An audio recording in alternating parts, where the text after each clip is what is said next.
So the plan is I'm going to read this from the top, and when we get to points in time when you can choose what to do next, I will throw it over to you. For the most part, the way this game plays is you're gonna have to do everything. There's a few like optional little secrets and Easter eggs that you can miss or go back to later, but for the most part, like given that it's an investigation, you need to find all the clues to proceed for the most part. That's sort of what the game instills in you.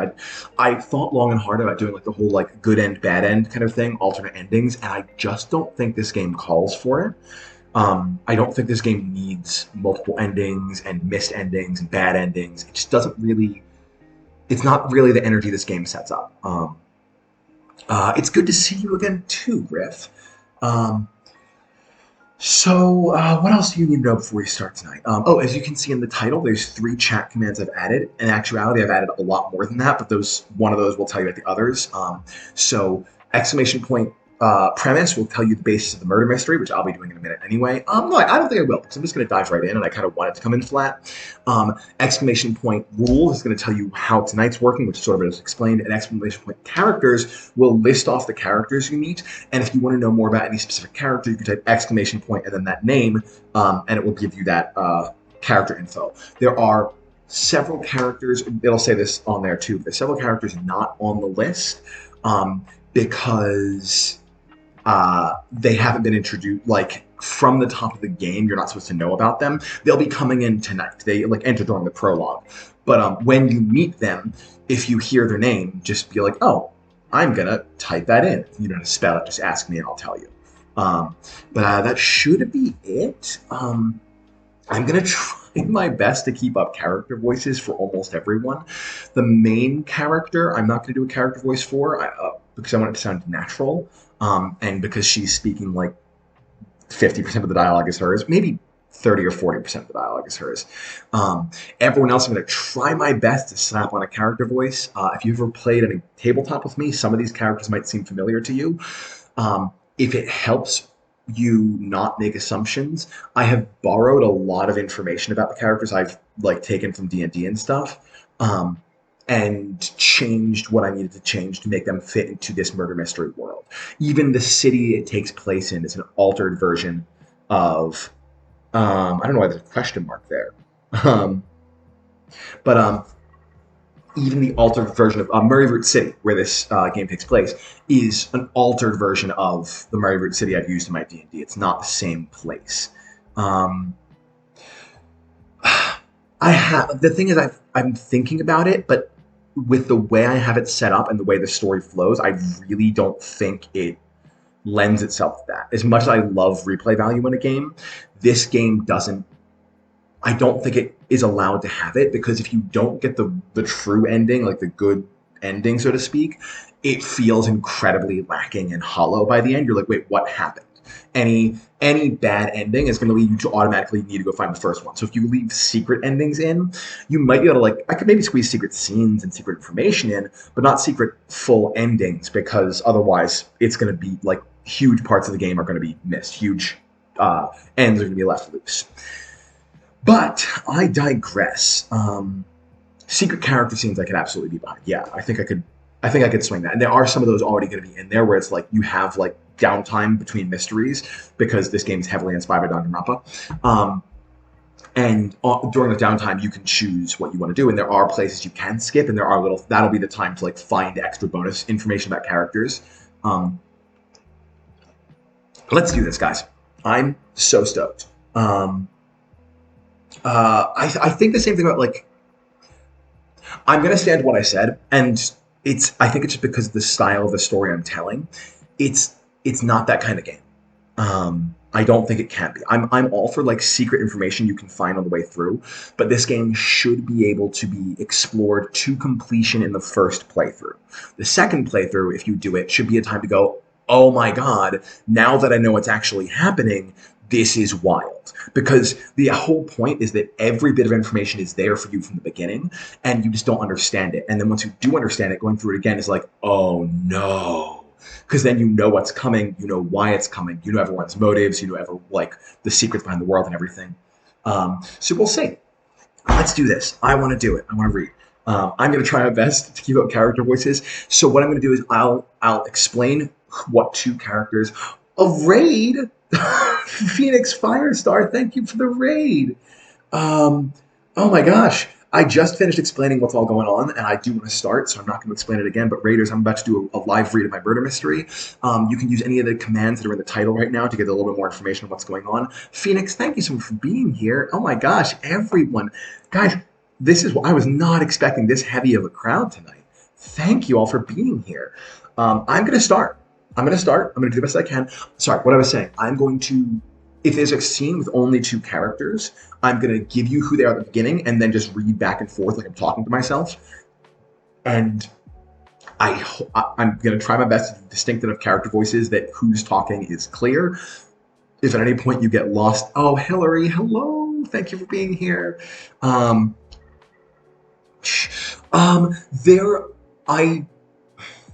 a good question, Griffin.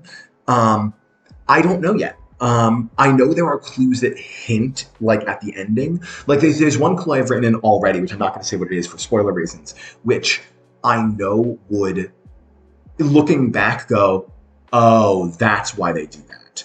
But at the time, you don't have enough information to call it. It's just enough information to go, I wonder why that's a thing. And then when it finally, like, it's possible that someone could be like, I bet it's this. Boone's Industrial Coalition, thank you for the follow. I appreciate that. And everyone who misses me, thank you. I miss you too. If this goes well, I might do this again in 2 weeks, but we'll see. First, I have to start.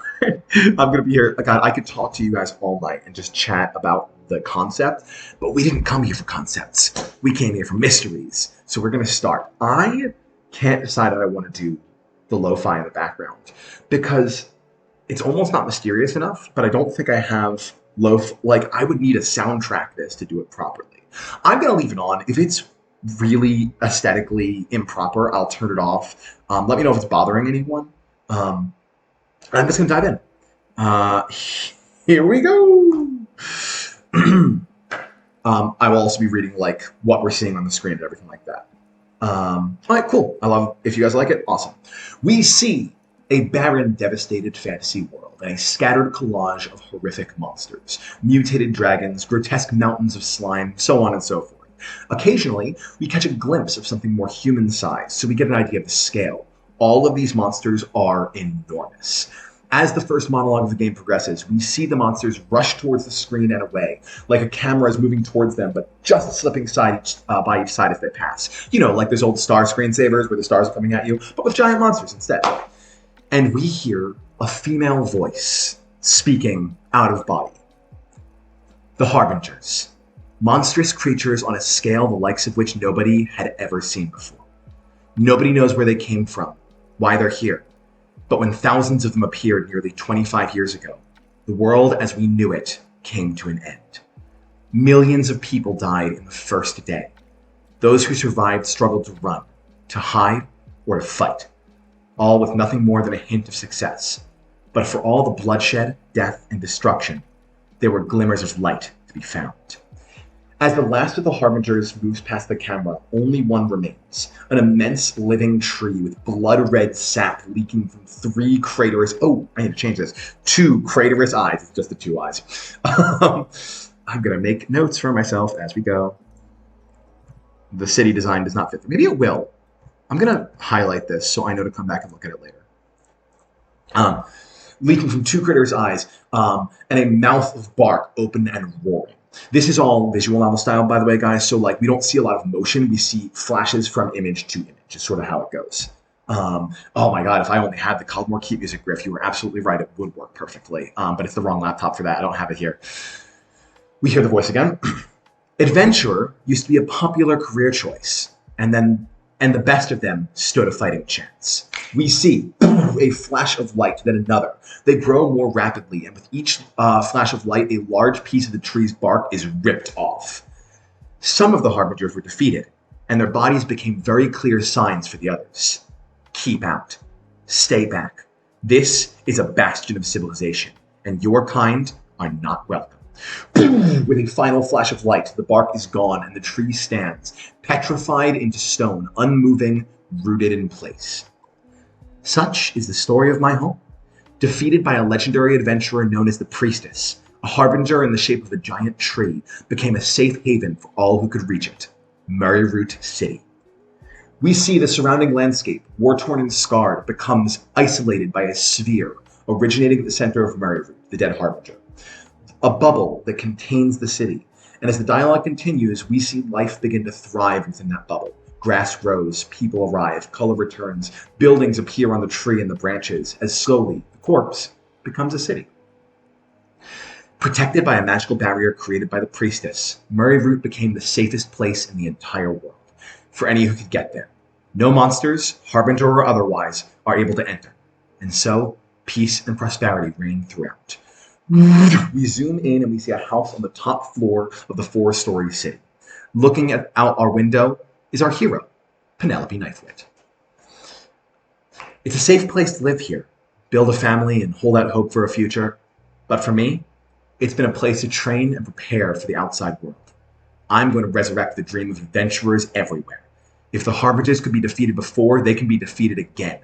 This world is ours, and nothing and nobody can stop us from taking it back. Boom! Smash cut. We see Penelope going to leave her room, and in a flurry of motion, the point of a knife that hovers in the air is resting on her neck. I'm going to pause there for a second and come and check chat. I think it's a nice pause moment. I'm glad you like the names. I've added a few more names. I actually have named characters. There's no more like placeholder names. All the characters have real names now. So, knife to the neck, and we hear another voice. So in this scene, there's 2 voices. I'm not going to say the names. It should be clear. You hear, dead. Huh? No fair. The image changes, and we zoom out to see a satyr in his wheelchair. Kind of an old man of a satyr with kind of like curly goat horns, leaning on the arm of a very kind of like old-fashioned wheelchair. There's a sheath at his side, but the dagger that typically goes in that sheath is sticking into or right at Penny's neck. We seem to be in a very neatly kept living area of the house. Penny doesn't seem afraid, more frustrated. The outside world ain't gonna play fair while you're busy monologuing. My training is done, Kite. You said so yourself. I'm leaving today. You wouldn't be if that knife had decided to fly a little further. Like Eli would ever hurt me. Yeah, well, let's hope not. Kite, come on. Penny takes the dagger by the blade and offers it back to Kite. That's the next image we see is her holding the dagger to him. I've got this. You've put me through the ringer. I am going to make it out there. Whatever it takes. Yeah, I know, kid. You're almost as fast as I was back in my heyday. Why do you think I'm worried? All my speed, I still ended up in this wheelbarrow. You love your wheelbarrow. Not as much as I love my legs. A moment's pause, and Kite wraps his hands around Penny's, closing her grip on the hilt of Eliezer, the dagger. Keep him. What? I want you to keep him. At least then you've got one more friend watching your back out here. Kite, I can't... stuff it. Of course you can. He'll be no good to me here. Eliezer, I hereby declare this fine young woman your new wielder. The honor is all mine. Another moment, Penny kneels and takes Kite in a hug. Hey, watch it. You get tears in my fur. I'll be mad at it for days. Thank you. Thank you for everything. Get off of me, kid. I ain't going to accept thanks for sending you to your death. I'm not going to die, Kite. I've got this. They separate. The two look at each other in silence for a moment, suddenly unsure how to say goodbye. Make sure you don't tip out the captain that you're heading out. Yeah, I know. I've got it. All right, well, I'm off. Another moment, we hear the rummaging of a bag as the screen fades, and we see Penny stepping outside. The door closes behind her. We hear Kite from inside the house. Knock him dead, kid. All right. Let's quick check-in. Lots of suspicious things. Eliezer, yes, Eliezer is here. I made the last-minute decision to add him into the game, and I've not regretted it since. 17 viewers? What's happening? Guys, welcome. Oh, my God. I'm just going to keep going. If you need to know what's going on, there's rules for that. Yeah, feel free to get any info on any of these characters you want. You're about to meet most of them right now, though, so this is more for people who come in a little later. But if you wanna drop in on now's the time. Oh, just you wait. Don't you worry. We will meet ground. Okay. uh, outside of Kite's house, we are on the 4th floor. Um, there's refer to a map, blah, blah, blah. So there's two different types of Penny dialogue, which I'm not going to differentiate. There's voiceover, which is when she's just thinking it in her head and it's actual speaking. It should always be pretty clear what it is based on how people respond. Excuse me. We hear an unknown voice. Wonderful news! Whoa! Ah, yes. My apologies. It has been quite some time since you heard my voice, has it not? No kidding. Wait, can you hear all of my thoughts? Only at your leisure, my lady. Should you wish me to vacate the surface premises of your mind, you need only say the word. No, that's all right. It'll be nice to have someone I can trust hanging out in my head. Indubitably. Now then, what remains to be done before we depart? Let's see. I have a to-do list. Wondrous. To access your bag, simply press the inventory button. It's game tutorial that Eli will give. We see, by the way, little like boxes of dialogue, so we know who's talking. We will see a little floating dagger next to Eli's. Eliezer is the talking dagger, which the talking magical dagger, which Penny will have with her. Okay. We open the inventory. We see a very neat inventory, and Eli continues. Oh, I actually don't think I put Eli in there. I missed him. There's not much more to know about him, at least not right now. I'll add him for the next one. My, how orderly.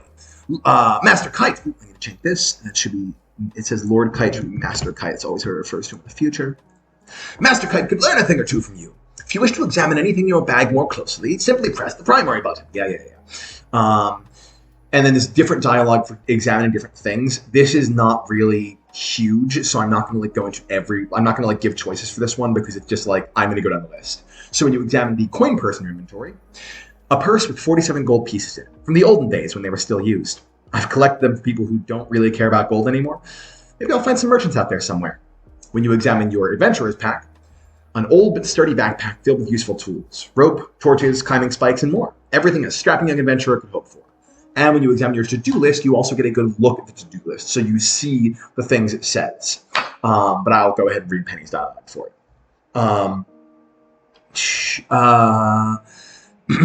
A list of things I have to do and supplies to pick up before I leave town. Let's see. I still have to say goodbye to Edgar and David. It's the least I can do. Avoid the captain, obviously. And I need to get potions from Zyla and my infinite satchel from Joffrey. All right, let's do it. And that was like 1,000 name drops of people you're about to meet. The inventory is left, and Eli continues. A woefully manageable list of tasks. We'll have it wrapped up lickety-split. To move around, tutorial. I know how to walk, Eliezer. My apologies, my lady. My last wielder did not. Oh, ouch. Fair. I forgot about that line. There are 3 exits from here. I will let you guys choose what to do first in this case. The backpack probably will be green for the sake of the little shout out that would make. So you can examine different things. If you try to, there's a town hall up on the top floor, and if you attempt to go to the town hall, you get the dialogue of, I'd better not. If Lord Xeris or Lady Nyren knew I was planning on leaving, they'd lock me up for sure. You try to go back into Kite's house. I barely made it out of there without crying once. There's no way I'd be able to hold it together if I said goodbye again. And if you examine the residential area, which is like clusters of houses you see off in the background, the 4th floor has the most space for houses in all of Merryroot City, but most people don't actually stay inside except to sleep. And then you make your way down to the 3rd floor. On the 3rd floor is built just below the eyes of the Harbinger. So you see these just 2 giant like eye holes of this tree, and various things are built into them. In one of the eyes, we see Zyla's store, the Bubbling Brew, and in the other, we see the entrance to a temple. There's sort of like wood platforms built out over the floor of the city. If you try to go back upstairs after that, Penny says, I don't have anything else to do in the treetops, unless... Did I forget something? No, I think I'm good. And then I'll let you guys choose at this point. Where should we go first? Do you guys want to head to the temple, or do you want to head to Zyla's abode? I'll give this is a perfect time for me to hydrate. Or we can go downstairs first if you guys want to come back to the 3rd floor later. All right, this is a very unimportant choice, and Red got there first, so temple it is. Um, we see the interior of one of the eyes of the tree that has been turned into a beautiful kind of cathedral-like temple with neatly woven vine bridges leading to the center. Floating several feet above the center of the temple is a glowing woman in white and gold robes, her face obscured by the light.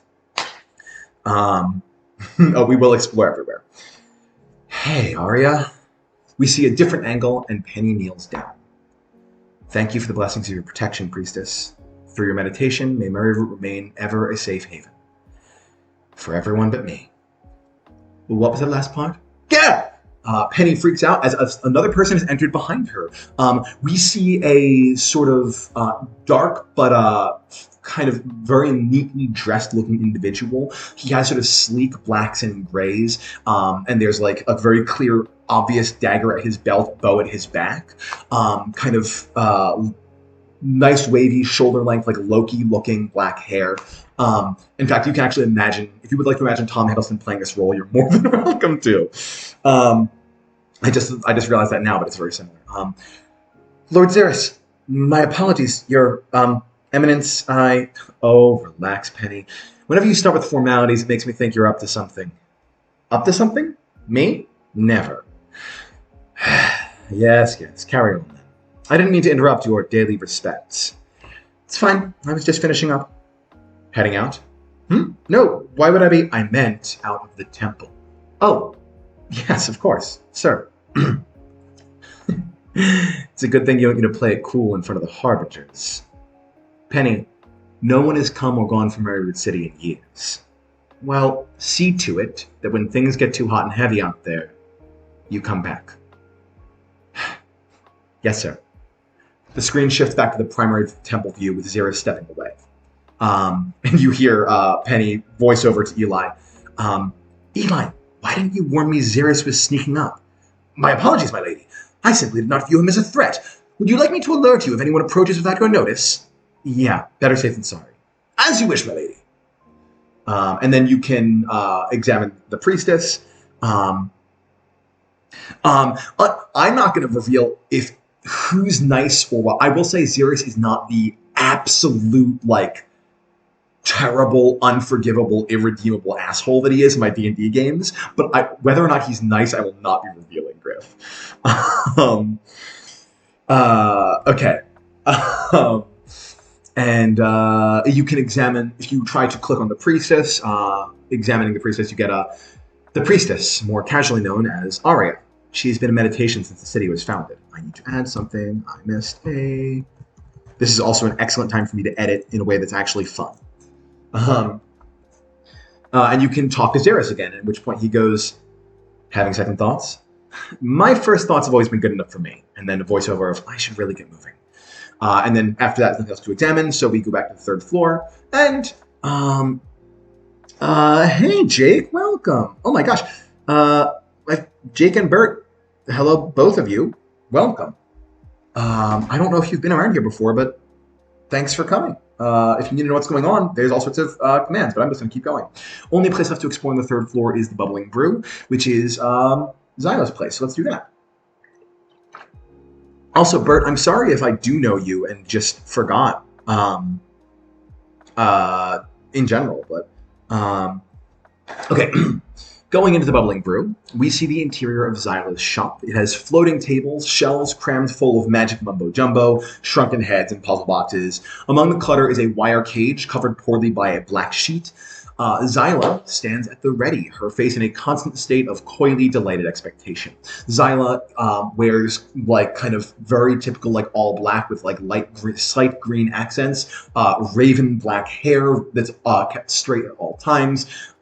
Very, very put together, kind of sleek human woman, and just kind of generally just presents herself very well. Well,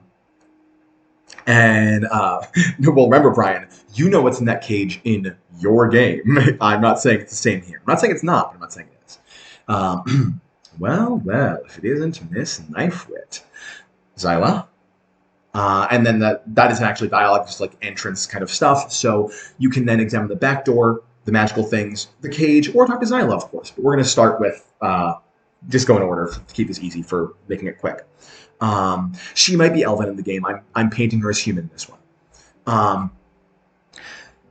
Examining the back door, we get, so sorry, love. That area is private. I'm sure you can find something out here to keep you entertained. If you examine the various magical clutter, I swear there's something new on Xyla's shelves every week. I don't know where she gets it all or what any of it is for. And if you examine the cage, you get probably the most normal thing in the shop. And then the cage rattles and we get... Or not. Best not to get too close to that one, love. And then you can talk to Xyla. We love reading some Shakespeare. I'm not going to say the actual name because I'm not in the theater, but I respect you. Have fun. Enjoy.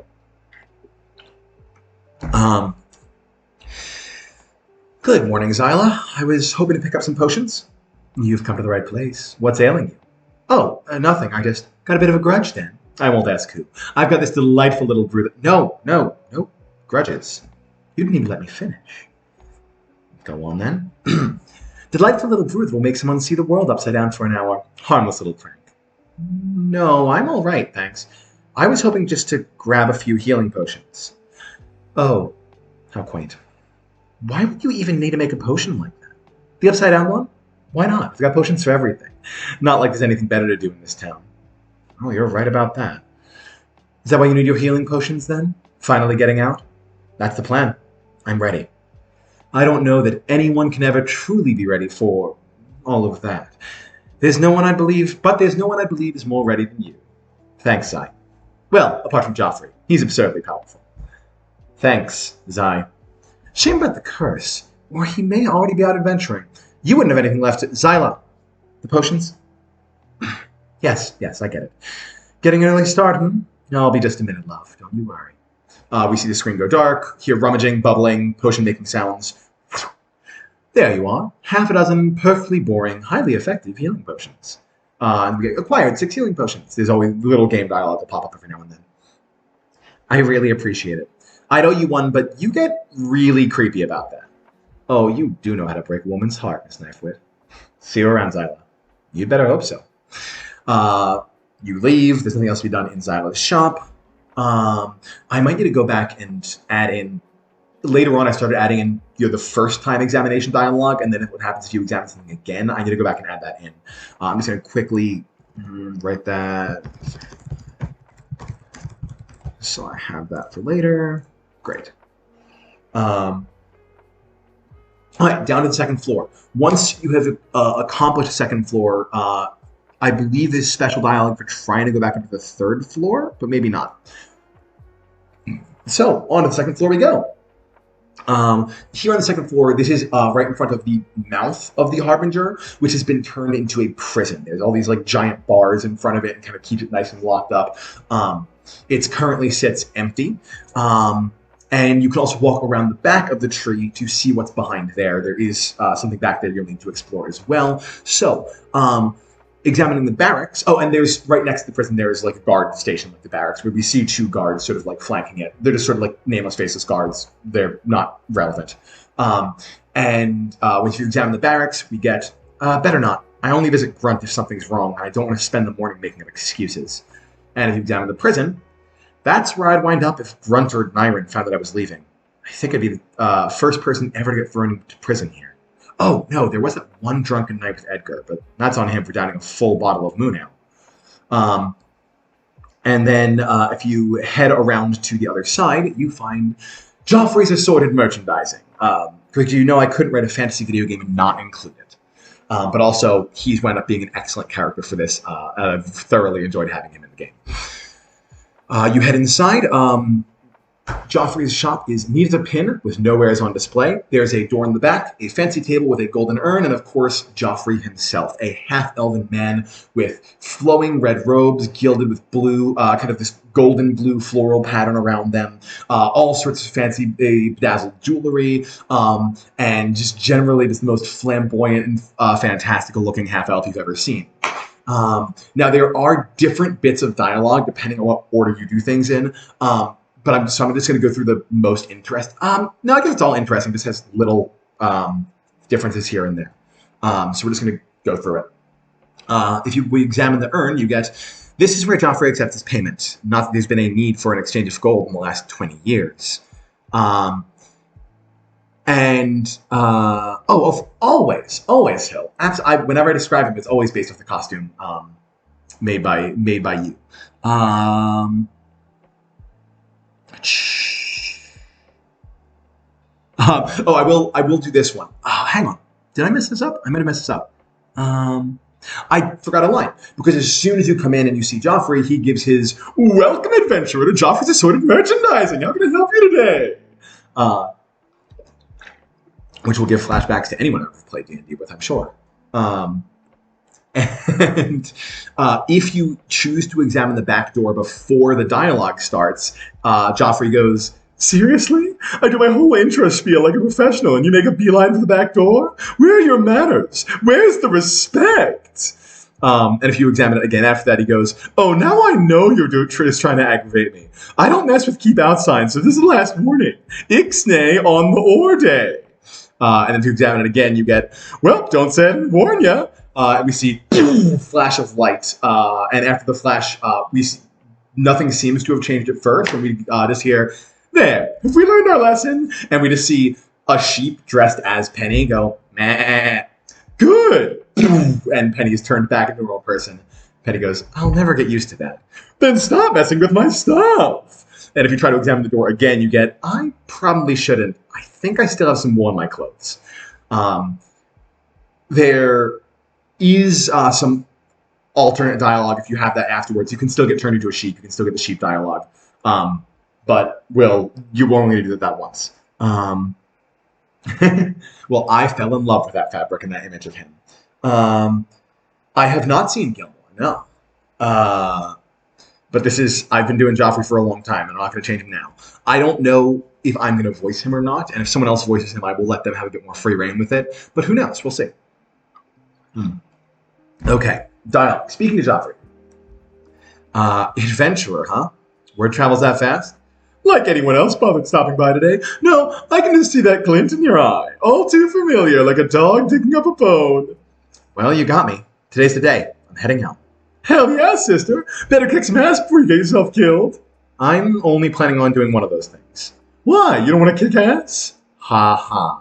Seriously, though, I support what will surely be a shenanigan-filled and rollicking adventure out there into the hellscape that is the rest of the world, but I do not have high hopes for you surviving that long. I hope you prove me wrong. Thanks. Sure thing. Joffrey, I've had the best teachers and trained for a decade now. I'm ready for this. I thought you of all people would understand. Oh, I understand for sure. But understanding and believing are two different things. Fair, I guess. I mean, you could always come with me. Don't threaten me with a good time. Listen, Penny, you know I would, but I know. The curse. Couldn't Arya break it if you asked nicely? Oh, sure, probably. Let me just go interrupt her multi-decade meditation that's keeping the town safe from harbingers. I'm sure she'll get right on it. When's the last time we've seen a harbinger nearby? She'd be grateful for the break. You know what she won't be grateful for? What's that? You leaving. You think she's just going to let you go without a fight? What do you mean? Oof, did you think this through at all? Of course the priestess is going to want you to stay. She's more aware of what goes on around the barrier than anyone else. So how do you plan on slipping by unnoticed? I figured once I was outside the barrier, it would already be too late. Yeah, you're probably right. I'll just hold on to this magical trinket of mine then. Wait, huh? You have something magical for me? Sure, just a little something to help you pass through unseen. But if you don't want it... I want it. What is it? Just a little something I bummed off Xyla after kicking her ass in a game of poker. We hear clinking and rustling, and we get an obtained potion of invisibility. Potion of invisibility. I spelled that wrong. Gotta highlight that for my notes.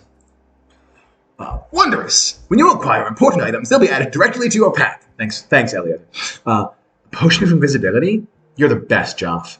Hey, call me Joff again, and you'll be the best pile of ashes in Merryroot City. So, can I get you anything else? I hope so. Did you ever finish the infinite satchel I ordered? Oh, you know it! Rustling, toss. That'll be 47 gold, please. Why would you... Wait, how did you know exactly how much gold I had? I heard it jingling around in your pack. It's a very distinctive sound. Pay up! What if I need it on the road? Oh, is the little adventurer going to bribe a dragon not to eat her? There could be other survivors out there. Sure, and they too will have no need for your gold. Why do you care? It's not like anyone here pays attention to money anymore. Sorry, adding in a quick word. I like the sound it makes when it hits the bottom of my urn, okay? Now hand it over. It's not like it's going to do you a lick of good in the outside world. Clinking and clattering sounds. Fine. I retract what I say about you being the best. Oh no, my feelings, they're hurt. I hear Zyla has a remedy for that. Ooh, poker, here I come. Safe travels. And then it's the end of the dialogue. Yes, there is, but I cannot tell you what it is. So a quick side tangent, Griff.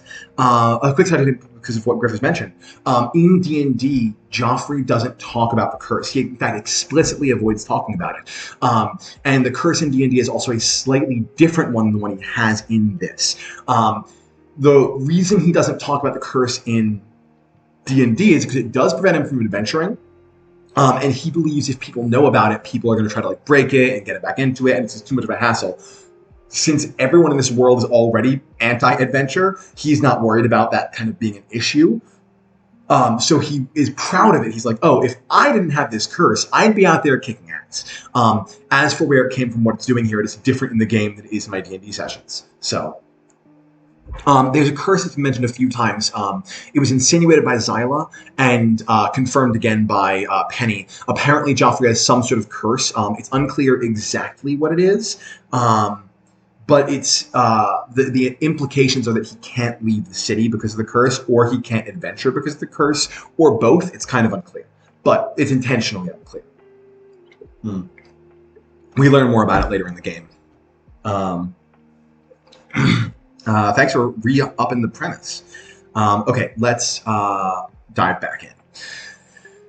If you examine the back door after the conversation... Hey, easy there, pal. Let a man have his private space. Oh, come on. I know you're keeping something incredible back there. Why don't you let me have a look? It's not like you believe I'm coming back. Fat chance, friend. The rules are the rules. I don't make them. I just enforce them with magical violence. But you did make that rule. Oh, did I? Then I guess I both make and enforce the rules of magical violence. Now get it! And if you examine it again and haven't had the sheep conversation happens now, and if you examine it, otherwise you get, all right, I've poked the bear enough for one day. I should let Joffrey be. If you talk to Joffrey again, forget something?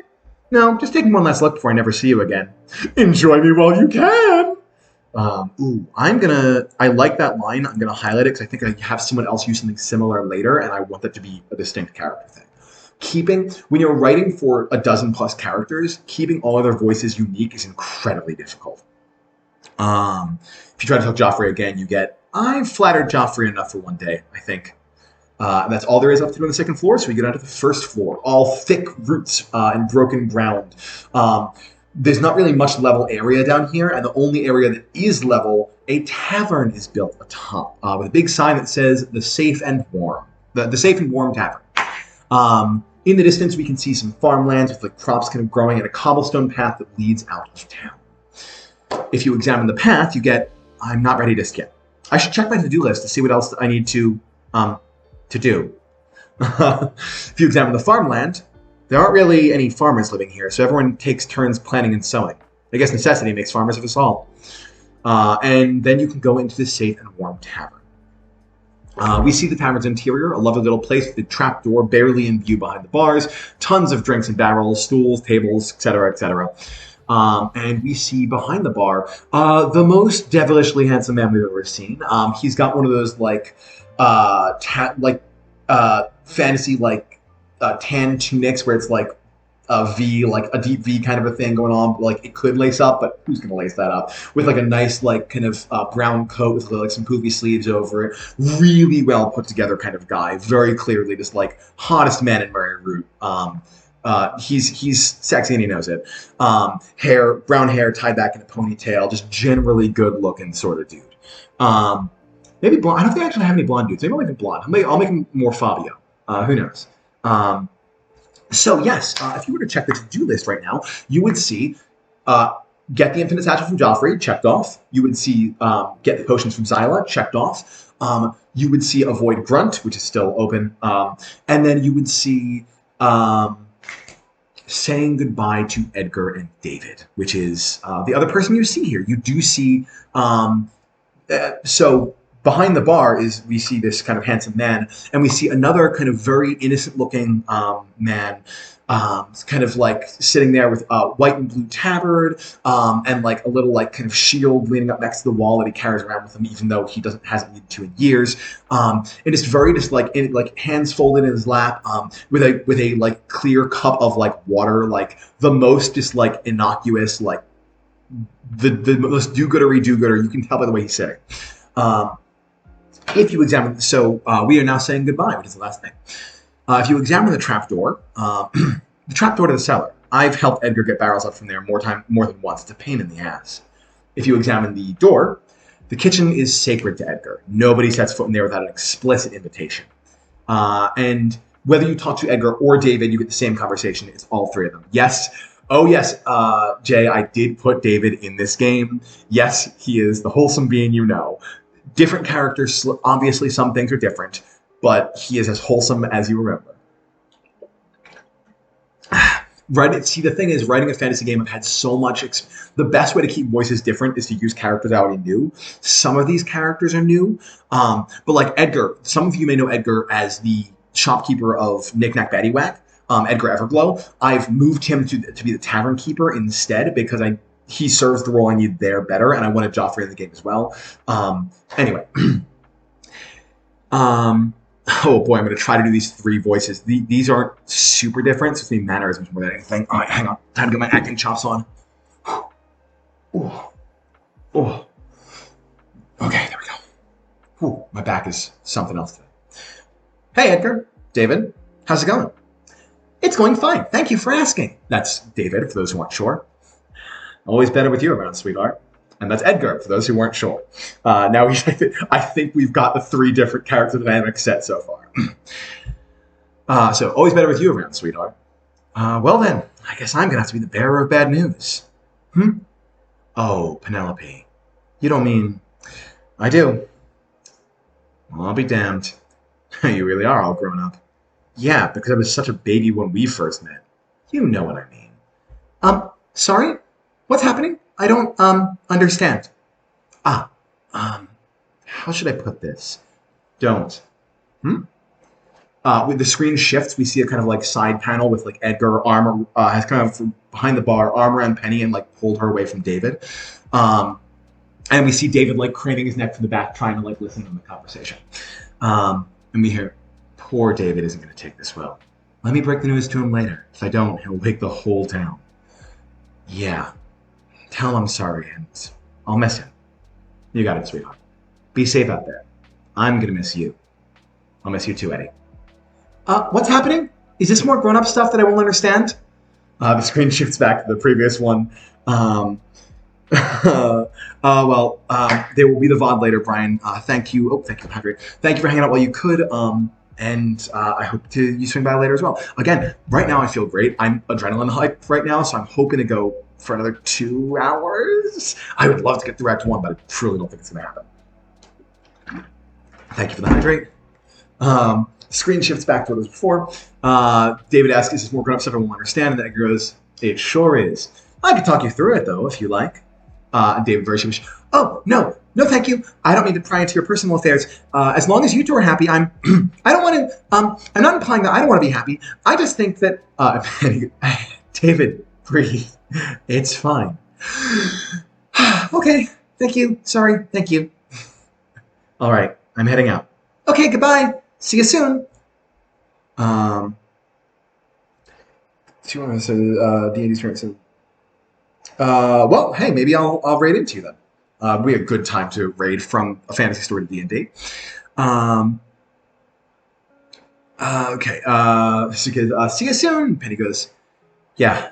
See you soon. What did I write about David? Just happy to be here. David misses social nuance, as we've just seen, and it takes some extra explaining to help him understand what's going on. He's a simple man, but a very good one. I love David with the entirety of my heart. He is everything to me.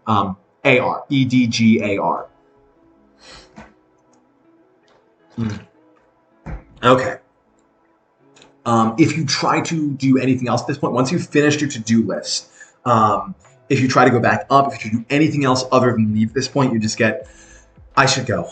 I don't want David to figure out what's going on just yet. Poor guy. David is the best being. I love him.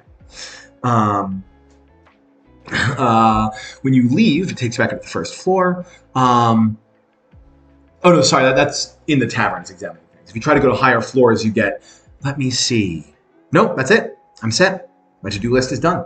No turning back now. It's time to get out of here. Hang on, I'm gonna add in a line there really quick.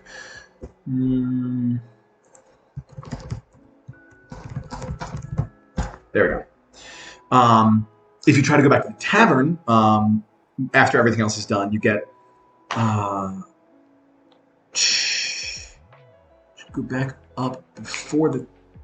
Oh, if you try to go back upstairs, I've really tried to include every instance. If you try to go back upstairs before you wind up going to the tavern, you say, "Last thing on my list is to say goodbye to Edgar. I think I'm going to miss him the most." And then finally, you can leave via the cobblestone path. The screen goes dark. We hear quiet footsteps and Penny voiceover. One step at a time. You've been training for this your whole life, Penny. You're ready for this. Just get to the edge of the sanctuary and whew, the screen comes up and standing in the path is Captain Grunt. While we don't know his name right away, we will in a second. Grunt is 4 feet tall. He has pale green skin. He's half dwarf, half orc, all honor, as it says in his description. He is flanked by 2 of the Nameless Faceless guards, and we can see his eyes are red. He is shaking. He is very clearly displeased. Penelope? Captain? You heard. I did. Who spilled the beans? Does it matter, child? I'm not a child. We're practically the same age. Only a child would be foolish enough to leave a place like this. I can't stay here my whole life, Grunt. I still have hope the world can get better, and I'm not about to abandon that. I know. But I won't let you leave. Captain. We see Penny's hand move slowly towards her blade. I don't think I actually ever mentioned what Penny looked like. She has, very swashbuckler aesthetic to her. She's got some a light leather vest and kind of very neatly kind of tied tunic, tall boots, leggings, belt with the dagger, the Eliezer sheath, as well as a rapier at her side. And she's reaching for a rapier right now. So he goes, "I can't let you leave." Captain reaches for blade, and then Brent says, "Not without saying goodbye." Huh? And Eli goes, "My lady, behind you!" And we hear David go, "Penny!" Boom! David tackles Penny to the ground. David! We see him on top of her, weeping and blubbering. "Don't go!" David, and you just hear, "David, unhand her." Screen shifts. David and Penny stand. We see the entire town has gathered to see Penelope off. It gives us a good look at everyone, a good scope of the kind of people in the town. Zyla and Joffrey are more towards the back, with Xeris just ahead. Hiding behind Xeris' leg is a child we have not seen yet. Just kind of indiscriminate, very much still in night clothes child with kind of very kind of short, messy, kind of strawberry blonde hair. Don't really know anything about her, but she's they are hiding behind Xeris' leg. Edgar is in front of Xeris and the child, and also in front is a woman we have not seen yet. She wears she's very Mother Gothel in aesthetic, with this sort of funeral black dress with some other kind of things. She almost matches Xeris in color scheme. And she has a massive long sword at her back. She's very clearly a swordsman. And Penny goes, I'm gonna have to just explain who's talking. Lady Nyren, everyone, Penelope, we have worked hard to establish a town that is safe and prosperous, a beacon of hope for all who set foot here. How could we expect someone with your spirit not to thrive off of that hope and wish to spread it to the world beyond? Nyren. And at this point, each character gets an individual goodbye. The scene does not end until they're all taken. You can't not say goodbye to people. I'm forcing characters to say goodbye. I'm just going to read through them in order. This is one of those choices things where it's not like solving a mystery. I don't really care who goes in what order, so we're just going to go in the order I have it written for now. Most of the time she says who she's approaching, so I'm not even going to say who it is. Joffrey. I thought we had a pretty silent goodbye, if I'm being honest. But your old man said we should all come down for a final send-off. Sure you don't want to risk that curse? Oh, not at all. But this is your journey. If you do come back, try to bring some gold for me, yeah? You got it. Xeris, did you already know when you heard me? Oh, no. Kite did try to keep this information from us. But I don't hide anything from Nyrin, so I had to share. You're lucky she was understanding. You're lucky she was understanding. I knew she would be. Walk softly out there, Penelope. If you go up to the child, we get... Hey, Olive. ... You gonna miss me? No. Well, asked and answered, I guess. Be good.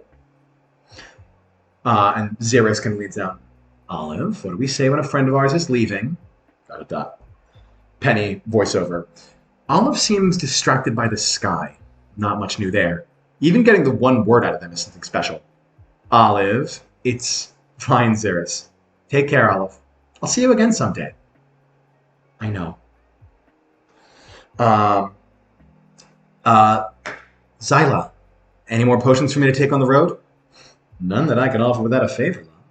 Now that you're marching to almost certain death, I don't suppose I could coax you into one? And I think I'll manage. Suit yourself. Well, if you do happen to kill a Harbinger, bring me one of its eyes. I bet I could make something delightful out of a Harbinger's eye.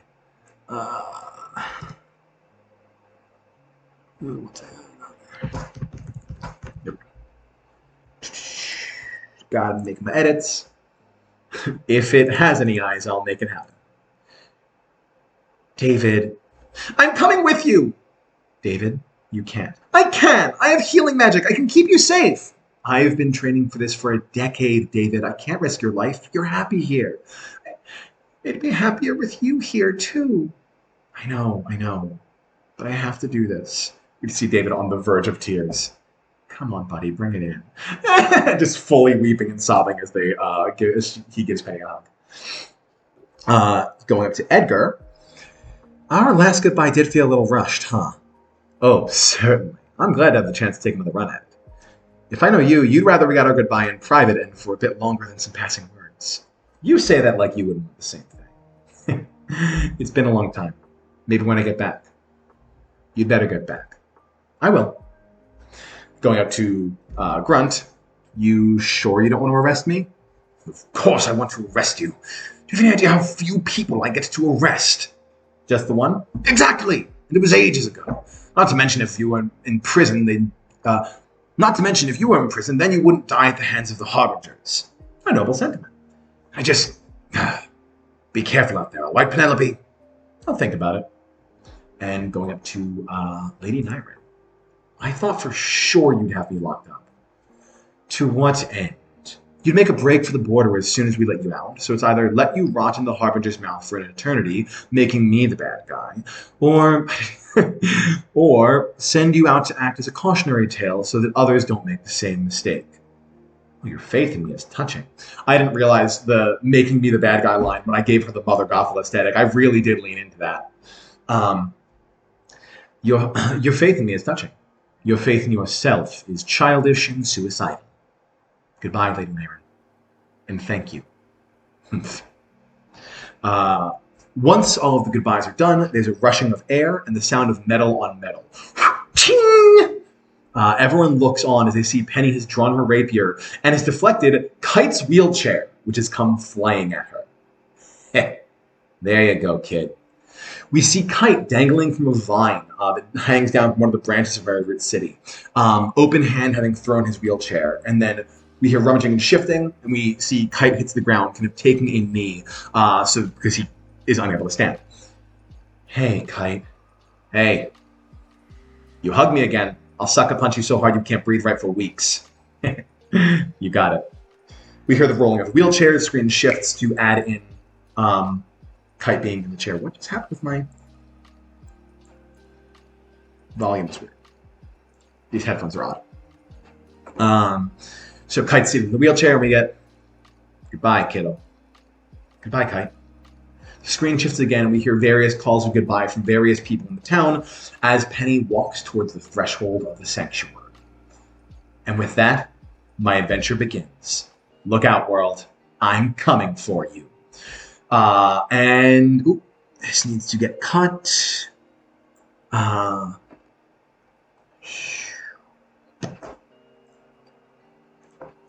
Notes. Cool. And so ends the prologue.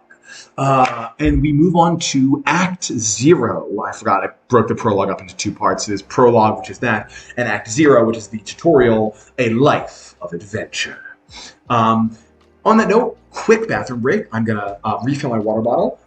I'm going to use the restroom, and I shall return here to continue with the stream in just a few minutes. Don't go anywhere, gang. I'll be right back.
I'm back.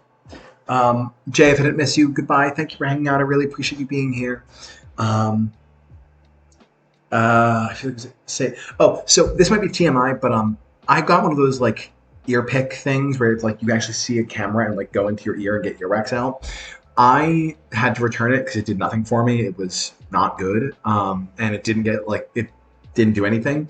I have gotten so much more earwax out of my ears from these earbuds, just taking them out after wearing them for like an hour, than I have from that ear pick. So, isn't that something? Okay. Red, I'm so glad you're enjoying this. I'm really hearing from you that the dialogue is spectacular really means a lot to me. So thank you, thank you, thank you. Let's go. The legend continues. Whew. I may not be able to go all the way to midnight just because my voice might give out. And in this next section, I might skip certain things, not dialogue stuff, but like there's like a tutorial on how searching for clues work. We'll see. We'll just go. If I need to skip anything, we'll skip them when I get there. Act 0, A Life of Adventure. We see it kind of flash up on the screen, and inspiring fantasy action music. Over the credits, we see a montage of Penelope kicking ass in various adventure situations, decapitating zombies in a horde, hopping over rivers of lava on tiny stones, fighting back-to-back with Eliezer against monstrous spider with dozens of legs. It's very clearly opening credits. And when all is said and done, we see Penelope cleaning her rapier of blood with a rag in the halls of a horrid, trap-filled dungeon. Pendulums swing behind, corpses of hellhounds littered around. She looks a little winded, but not wounded, except for some light singeing on her tunic. Not bad for our first dungeon, huh, Eli? Indubitably. We could return to Merryroot in victory if you wished. Not a chance. There's harbingers out there to kill. A true warrior's spirit. My pride for you knows no bounds. Wait, do you hear that? And we hear the distant sounds of struggling and pain. I do, my lady. On your guard, then. Right. Let's move. We watch as screen shifts, Penny rounds the corner, and finds another room filled with traps. This one has, one of the traps is a hook on the back wall that's like Dead by Daylight style, kind of like dangling a person from it. Straight through the shoulder, she's bleeding profusely, conscious and struggling. We see a young woman, maybe like early 20s kind of thing. Is she a half-elf? Is she a human? I don't remember. One of those two. But she has sort of like dyed red hair, where it's just like started to grow out. We can see like the black kind of coming through with the dye over it. She has purple robes, and yeah, that's that. And we hear Penny go, I wish Jake were here. Actually, I mean, anyone who's watched Jake's first stream of Danganronpa, this is, as you're going to hear with my voice acting, very big Toko energy, just for the sake of the voice, and because I gave her a stutter. By the gods. Hey, are you? Stay away from me, monster. Monster? No, I'm not. I'm Elvin, see? I said stay back. Don't touch me. My lady, this woman has certainly seen unspeakable horrors out here. Some of them may well have taken the visage of adventurers like you. Right. So what do I do? If she struggles while I'm trying to get her down, she could just hurt herself more. You'll have to speak with her from a distance. Gain her trust. She will survive while you do, and you'll both be the better for it. Got it. Hey, it's all right. I'll stay right here. See? Penny lays her sword down, and we enter the first questioning of the game. A half-full vial appears on the side of the screen. So in questioning situations, in situations where there's certain tasks to be achieved in information, there'll be a vial of trust that will fill or empty as you gain or lose trust, respectively. Which is sort of what the point of this next part is. I want to make sure I'm heard. Yeah, okay. I just wanted to make sure that I was being heard, just because I know there hasn't been a lot of chat, and that's fine. You guys don't have to chat, but I know last time when there wasn't a lot of chat, it's because I had made a technical error and nothing was happening on the screen.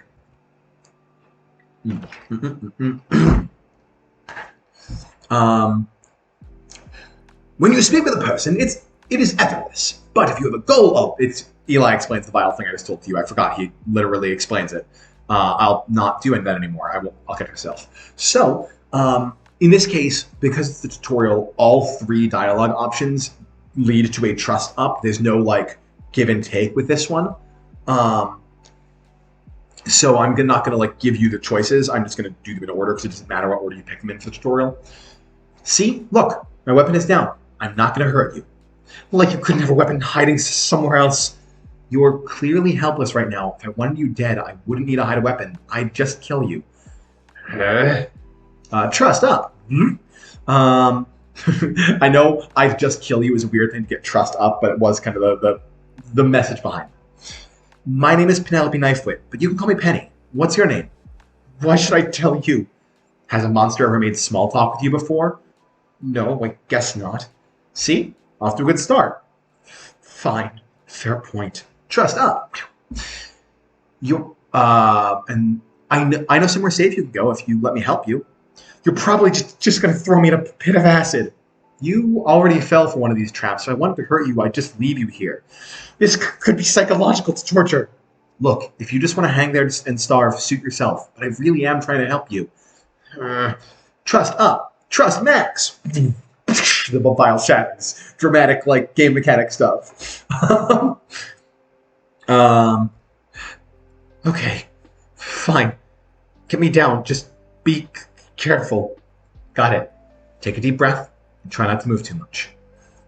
We shuffle all here, kind of the squelching of someone being lifted off a hook, grunts of pain, and when we come back up, we see Elzira sort of, sorry, she didn't say her name yet, but holding her wounded shoulder. There you go. That wound looks pretty bad. Are you going to be all right? I don't know. How far is this safe place you promised? Only a day's walk from here. Tell you what, take this. What is it? It's a healing potion. Should patch up your shoulder. Actually, take 2 so you have an extra just in case. Thank you. Happy to help. Come on, I'll walk you to the exit. We hear footsteps as they're sort of walking through the halls. So what is this place? The safe place you mentioned? It's called Merryroot City. A giant tree that used to be a harbinger was killed, petrified, and turned into a city. Yeah, I've seen it. I just didn't think it was safe. It is. There's a magical barrier around it. Monsters and harbingers can't get in. Sounds too good to be true. It feels that way sometimes too. But trust me, you'll be safe there. Does she never say her name?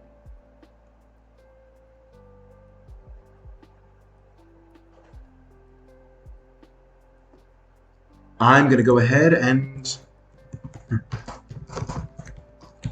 We've got to get her name in the scene. So I'm going to go ahead and add that in really quick. Her name, for those who are curious, is Elziren. Elziren. If anyone wants to throw that in the exclamation point thing to give a little extra information. Not much, but some information regardless. Screen shifts to show Penny kind of staring off at the city as Elziren walks off into the distance. And we see Merryroot kind of off on the horizon. Damn, that feels good. You're a proper hero now, my lady. You've saved a damsel in distress. Something tells me that won't be the only one. Come on, we're just getting started. Screen fades. 1 month later. We see Penny in the ruins of a village. Corpses of these kind of weird, faceless, Slenderman-looking creatures all around, casually wiping blood from her blade. She looks a little tired, but otherwise still unscathed. Hey, not too bad, yeah? Your swordsmanship only grows, my lady. Could do with monsters that can't teleport, but hey, adventurers can't be choosers, apparently. I heartily disagree. I think you've made terrific choices. Thanks, Eli. I'm glad to have you to keep me company. And then we hear a distant scream that I'm not going to do because, oh my god, it's 10 p.m. here. And my voice would die. Huh? Eli, where did that house? Just there! Let's go. Okay, so this character only screams. So I'm going to do frantic, but know that he is literally yelling. He's yelling all the time, and I'm so sorry to the future voice actor for this character. Whoosh, the panel changes. We see, we see inside of one of the houses, the doors kicked open. We see a man in sort of just like kind of generic, like raggedy robes, kind of sitting there, curled in the corner, horrified, as one of these like slender creatures is towered over him. We hear Eli.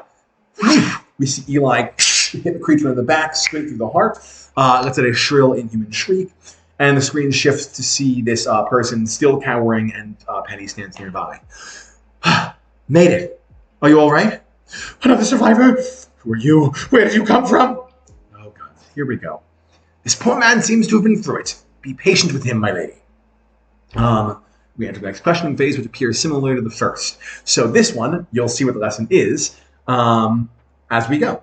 As we get, hey, it's all right. I'm here to help. Here to help? Here to help? I haven't had any help my entire life. You're lying. What? No. Trust down. As the vial drains with each option. Actually, I think it's... Yeah, and then I literally just saved your life. Why wouldn't I be here to help you? You killed all those creatures. You're a killer. You'll kill me too. What? I don't just kill everything I see. Do you mind? Trust down. I'm from Merryroot City, that giant tree you see on the horizon. It's safe there. Of course it's safe. That's why you're trying to stop me from getting there. Stop you? I was going to suggest you were giving me suggestions as if I'd listen to a killer. Well, this is going well. Trust down. Trust minimum. The vial shatters. After all three options have been chosen, we move forward with the vial empty. If you're out to get me, everything is... I gotta get out of here. Everyone has to get out. Everyone? What are you talking about? Hey, wait! The screen shift, we see same kind of thing, the same panel of like Penny watching someone go. Thanks, I'm glad you enjoyed it. And we just see this guy running off. Does he also not give his name?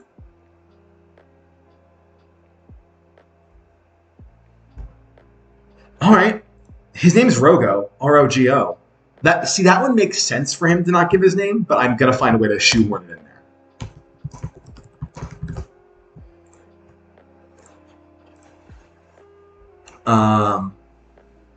Geez, he was a piece of work. At least he's running in the right direction. Yeah, Poor guy must be traumatized. Maybe his eye look in health. I'm certain she will, my lady. Screen goes dark. 8 months later. Rogo out indeed. He's one of those characters that I love to hate because as I'm writing him, I'm like, oh my god, I can see myself playing this game and going, Rogo, like I have a like it's a hero vibe from Dungan 1 of like, oh my god, Rogo, can you please shut up? Like please. Is sort of the energy he exudes for me. But I love him. I don't remember when you left. The main thing you missed is that we are now out adventuring. We've said our goodbyes to everyone. Were you there for the goodbye scene, Brian? And that'll answer the question of how much you've missed, if you were there for the goodbye scene. About to leave Merryroot. So if you missed the goodbye scene, we met 2 new characters, Lady Nyrin and Olive, who's the child of Lady Nyrin and Xeris. Olive didn't say much, and Lady Nyrin is bitter about you leaving, but isn't going to try to stop you. It's kind of the main thing. And then we just met NEHiMC.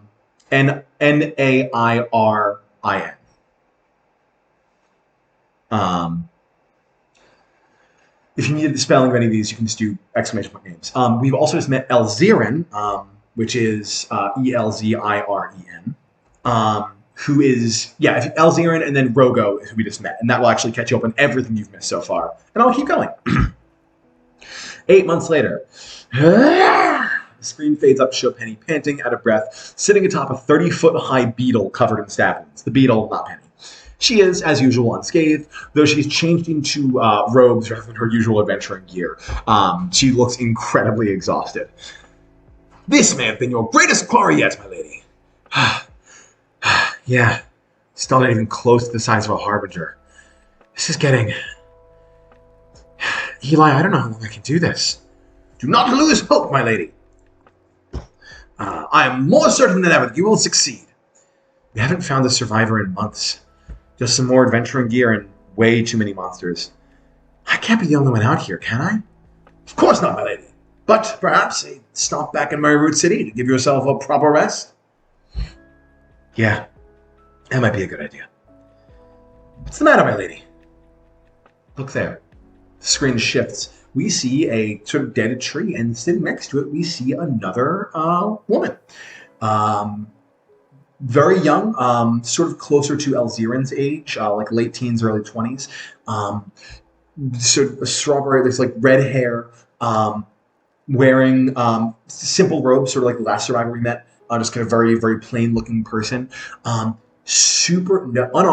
super calm, sitting next to this tree, just like chilling. I have eating an apple, and I don't know if I want... Yeah, sure, she can be eating an apple. She's eating an apple. A survivor! Maybe. She doesn't look worried. Maybe she might be a monster in the sky. She might be a monster in disguise. Well, there's only one way to find out. Yeah. Stay sharp, Eli. I always do.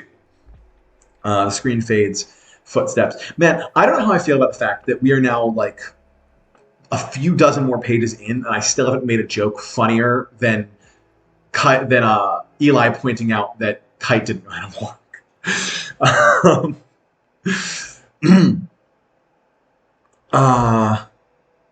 R-O-G-O, Rogo.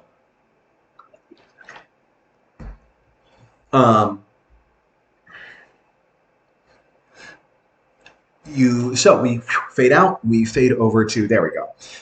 This person, this woman. Hello.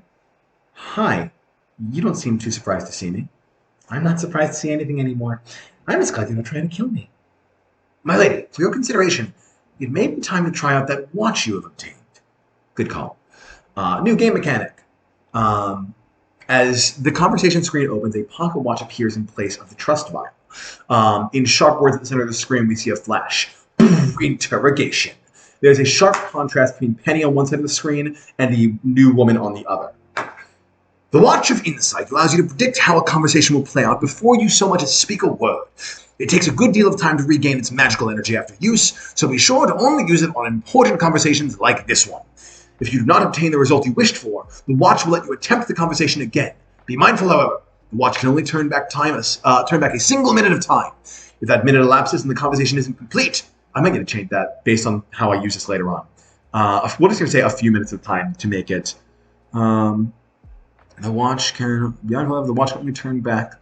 What does it say? A small amount of time.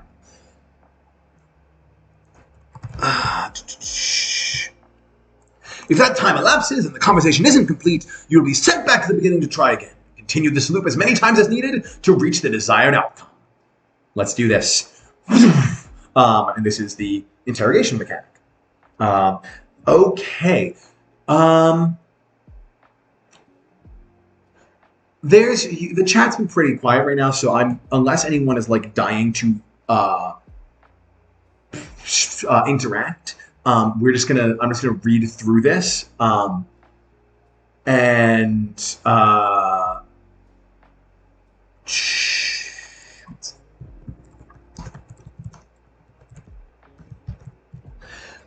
if it doesn't work, yeah, I'm just gonna do that. I'm just gonna read through it because time, I'm gonna read through it and then I'll tell you when it where there's a failure and how it all works out.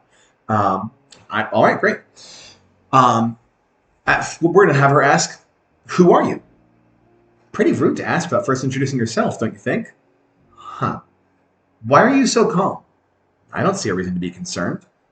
And then that brings us to the next branch of choices. There's monsters everywhere. There have been for as long as I've been alive. I panic about it now.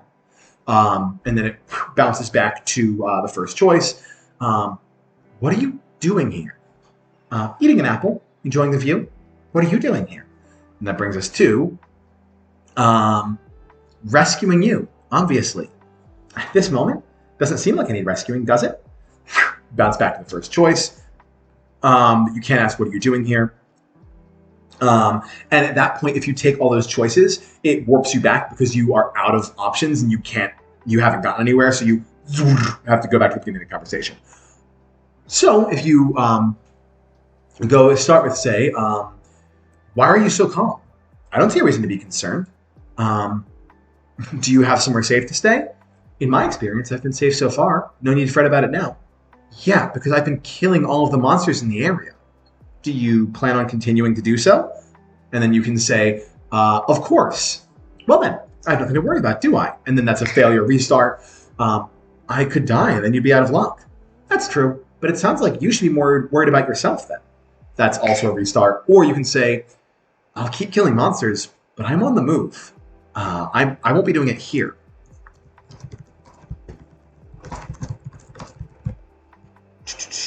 Had to add a little bit. I guess that is cause for concern. And we get a little game information that says acquired clue, concern. And if you have concern, and you get back to the choice of like,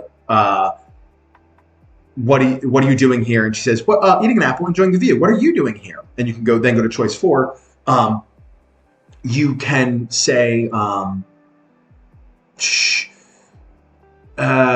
trying to protect survivors, and I'm trying to protect survivors and get them somewhere safe. If you haven't gotten the concern clue yet, you get, I feel perfectly safe here. I don't see a reason for concern. And the concern is bolded every time so that it kind of like hints you where to go. And if you do have concern, you get, well, that makes sense, I suppose. I appreciate that. Interrogation clear. It's a very, very simple version of a thing, which will happen later in the game. Interrogations are always meant to be quick. It's supposed to be it should happen like a minute or two tops. There should be, once you get the right one, it should feel very like sleek. It should play like a sword fight. The whole thing is like, you're a fencer, you're a sword fighter, and this is a duel more than anything, even though the context of this one was a bit weird. I'm beginning to think, hello? Yo? I'm beginning to think this is like have I been like,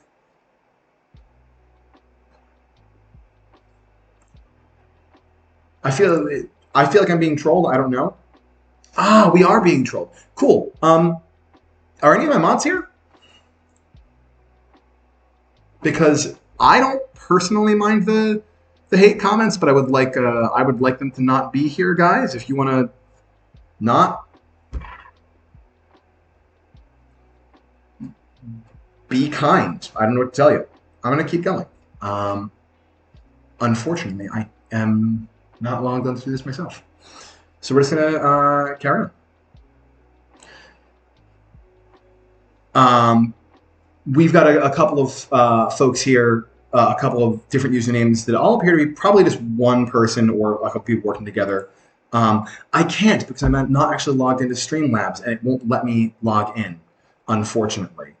I think Phoenix is, but I don't think Phoenix is around right now. And I don't have my Twitch information available at the moment. Phoenix, if anyone, yeah, the folks who are around here tossing insults around, I'm not personally bothered, but I do want to keep this a safe space. So King Herb could be the first to go.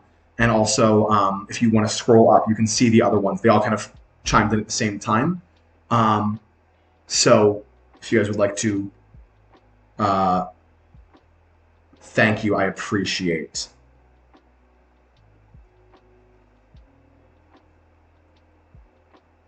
I think they, I don't know about Jake Rees and Bert. I think they might be two, but they haven't said anything mean yet, so we're gonna leave that for now.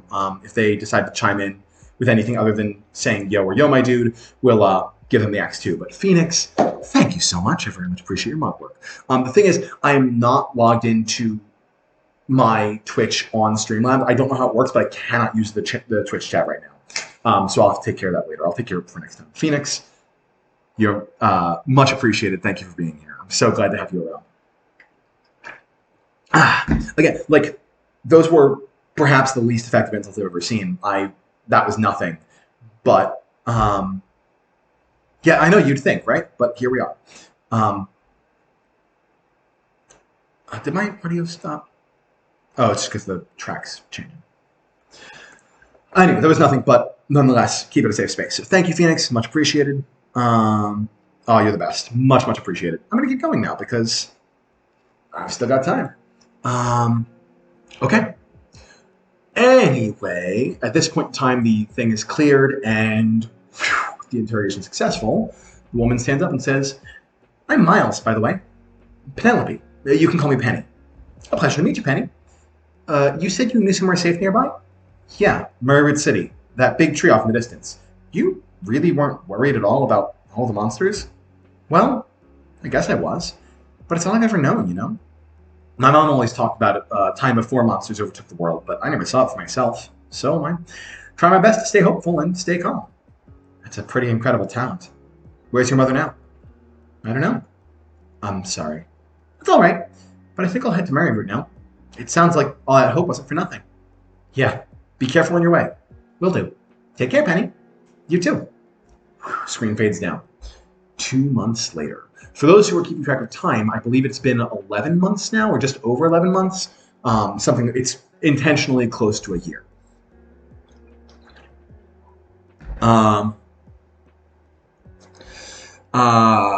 We see Penny has changed back into her original adventuring gear. The robe is never mentioned or talked about.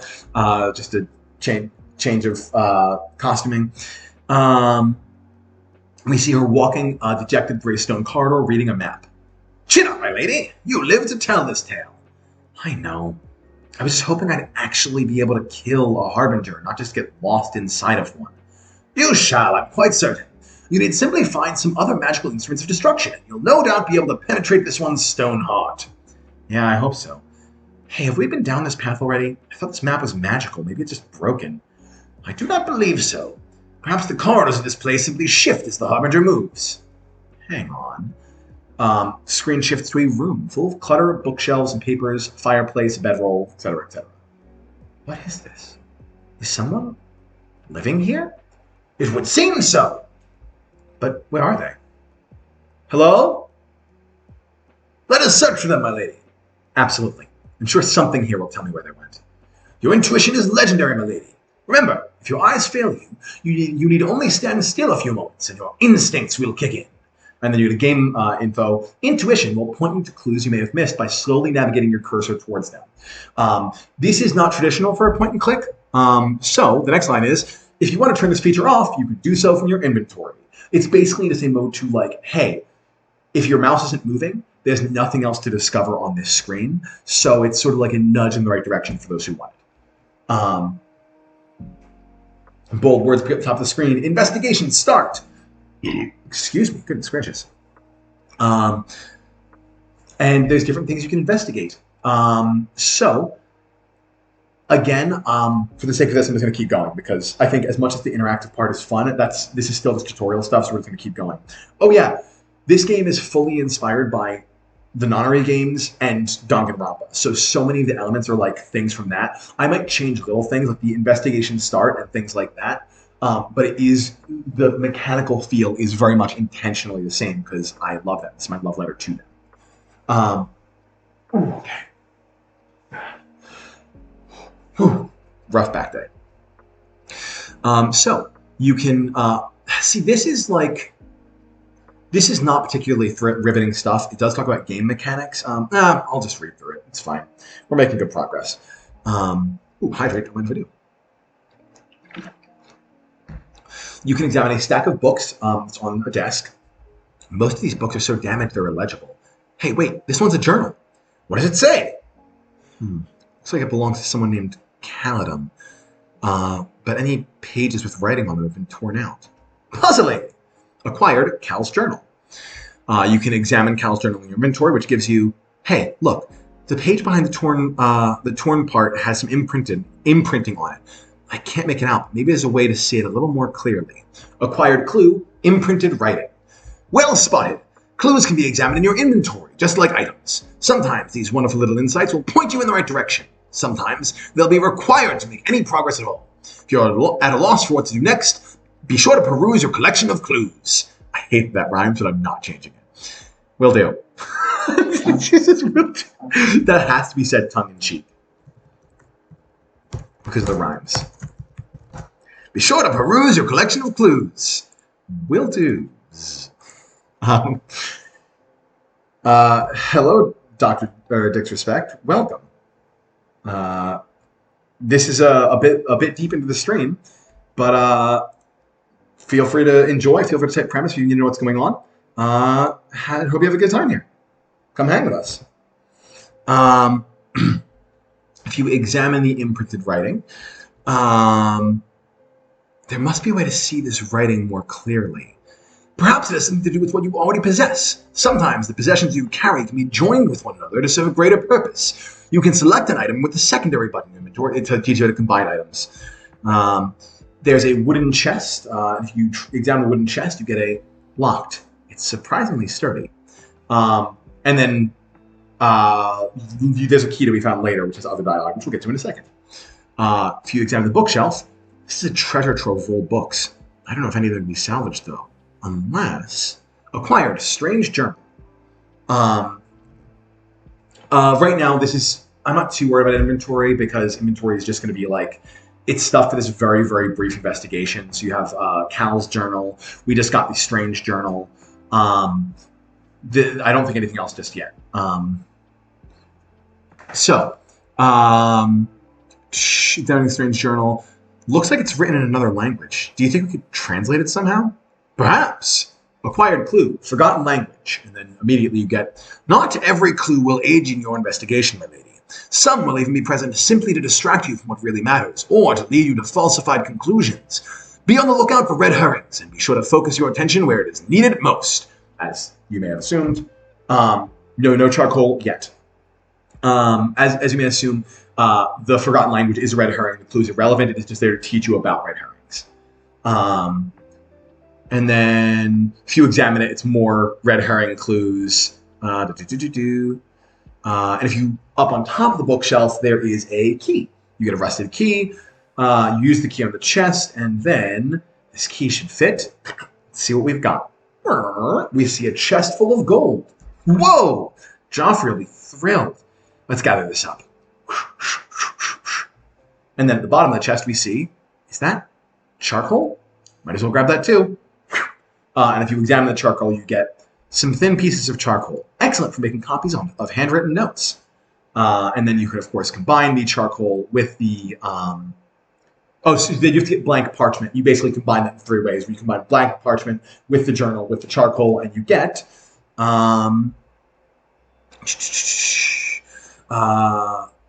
there's enough of an imprint on these pages. I should be able to use the charcoal and acquired a missing page copy. And then in the middle of the screen, we see a ready to solve, which is like the thing you get when you have everything you need. That appears to be all we need to unravel this mystery, my lady. Should be, yeah. Sometimes, even when a mystery is completed, you may discover that there is more you would like to discover. More you would like to unearth, perhaps. Don't want to repeat that word. You may discover there is more you'd like to unearth before continuing. As such, when you gather all of the clues needed to solve the mystery, a new option will appear on your inventory screen. We switch to it and see the option. There's a little button, a big obvious button that says, would you be referring to the very obvious solve button down there? Truly, your sleuthing skills are unparalleled. So remember, if you see that button, you have all the information you need to conclude a mystery. But you're under no duress to skip to the end if there's more you wish to look into.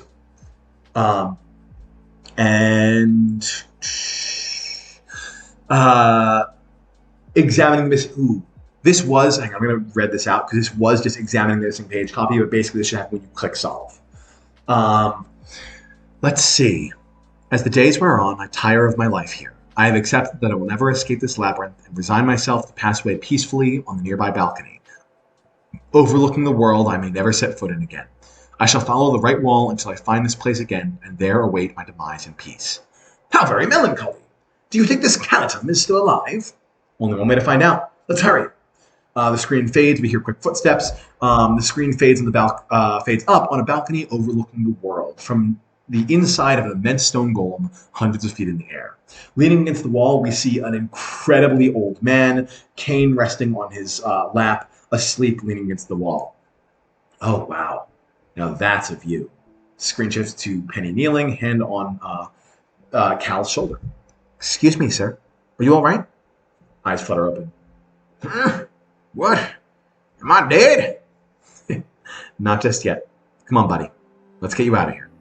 Yeah, well, all right then. Screen fades down. When it comes back up, Penny is standing with Cal just outside of Merryroot City, his arm around her shoulder. Here we are. Yeah, marvelous. Simply marvelous. I thought I was a goner. Not on my watch. Do you think you can make it on your own from here? I think so. What about you? Second.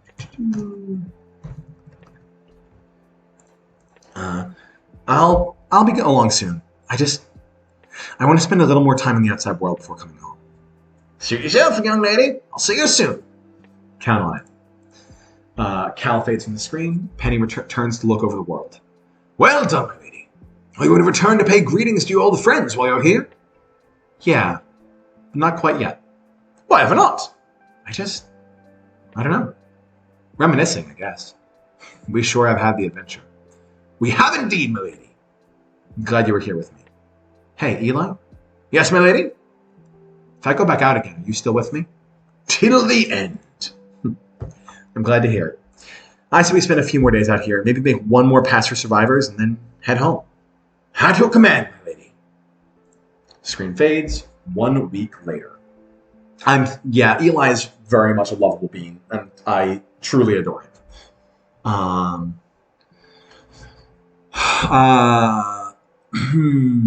The screen comes on Penny walking, casually cutting down the occasional monster. My lady, have you been counting the days? No? Why? Well, my memory is impeccable. I didn't think to mention it yesterday, but last night marked the beginning of the Bright Star Festival. Oh, gods, it really has been almost a year, hasn't it? Far be it from me to tell you how to conduct yourself, my lady, but there are 2 nights in celebration left. If you want to join in for them. Absolutely. Can't think of a better excuse to pay everyone a visit. Besides, I don't think we're going to find anyone else this close to the city. I believe this to be true. All right then. It's settled. Let's go home, Eliezer. Tally-ho! Screen shifts to Penny dramatically approaching the edge of Merryroot City. Act 1, a festival to remember. All right, guys. Cast your votes. Take your bets. Because Act 1 is where the game really kicks off. I will not... Oh, I'm torn, guys. Gang? Hey, gang? Gang? I'm torn. On one hand, I very badly want to continue. On the other hand, we're not going to get all the way through Act 1 tonight. It's 70 pages. It's so much.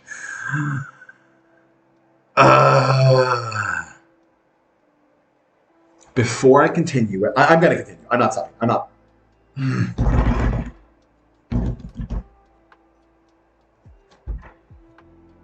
It's such a good stopping point right here. And then I could probably get through all of Act 1 in another string. Yep. Oh, yeah. And meeting some new characters. So here's the question I have for y'all. Who do you think dies first? I'm not going to tell you. I'm not going to tell you whether the first act happens in Merryroot or the rest of the world.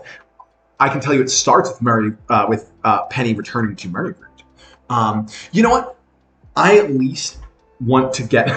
It's Penny, surprise. I at least want to get to the beginning of the investigation, so we can at least go that far and make a decision then. Because we have not gotten... We don't even know that... I mean, obviously you guys know a murder is coming at some point. But I want to know, before we even start Act 1, does anyone have any theories? I know there's no possible way to know motive or anything like that yet. Any theories on who dies first? You can type ! names to get a list. Just know that it's missing the 4 newcomers, which are, in the order they were met, Elzirin, Rogo, Miles, and Calatin. Honestly, Red, I think it might have changed since the last time we talked. Now it's concrete. When I was working on it back then, it was all still very much up in the air. But if anyone would like to make a guess, now is the time. I'm going to take another sip of this drink, give it another 30 seconds, and then we're going to continue.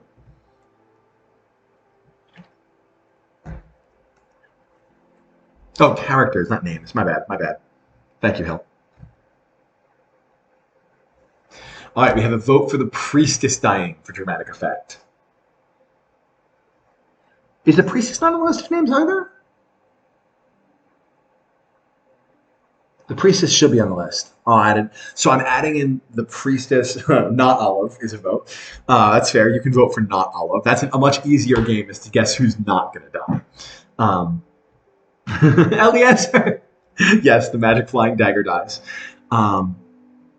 Cal Oh boy. All right, so we've got the priestess dramatic effect. We've got not Olive. We have Eliezer. We have Cal. I also get. I need to add the priestess, and I need to add someone else to this list. Oh, and the priestess and Eliezer I need to add to the list for next time I do this, which I will be doing this again. Miles, boring name, and probably wearing a red shirt. All right, so we have a vote for Miles, vote for Eliezer, vote for Cal, vote for the priestess. Anyone else? If not, I'm plowing forward regardless. If it's David, everyone will riot. I don't know. He's a sweet, innocent boy. Easy target. He'd never see it coming. Okay, I say we press forward. Everyone, I'm not going to tell you, of course, which votes are correct. You'll see in a matter of time. I'm not going to tell you how much time. It's some point in this act. I'll tell you that much. When the screen returns, Penny has crossed the threshold into the city, and we see the skeleton of a festival set up.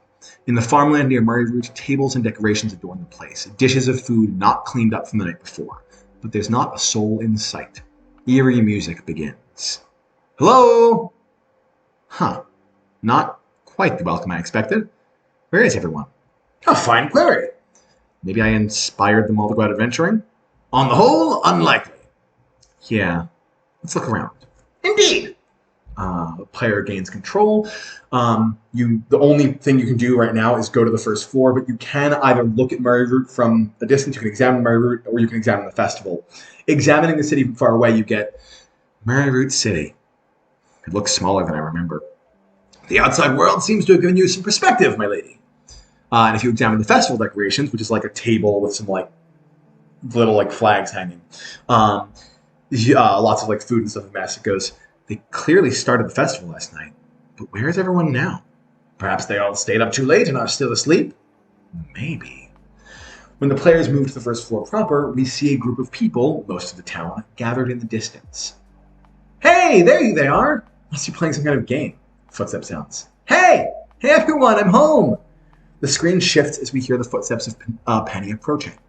We are closer to the group now and can make out the details of who's there. Edgar, Joffrey, Grunt, David, Nyron, and Xeris. Miles, Zyla, and Rogo. They're standing in such a way to block what's going on, what's happening, but we see the edges of a hole that has been dug into the ground and a mound of dirt next to it. So now you guys just got a list of 9 people who didn't die. The list of people this could be just got smaller. Something's not right here. I feel it too. Tread carefully, my lady.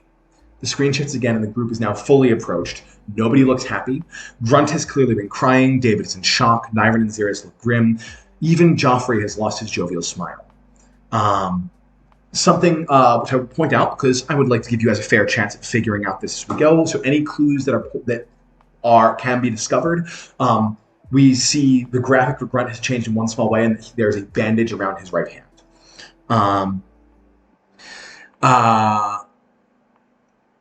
Edgar goes, I might need to say names, especially right now, because there's a lot of people in the scene. Penny, you're back. No need to get so excited about it. What's going on here? What happened? Rogo goes, Kite!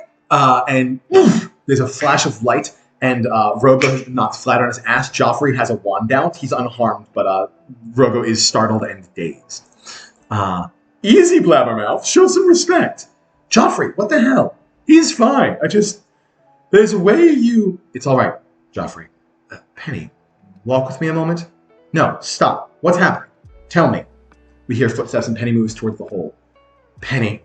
The screen shifts and we see Penny stands over the hole.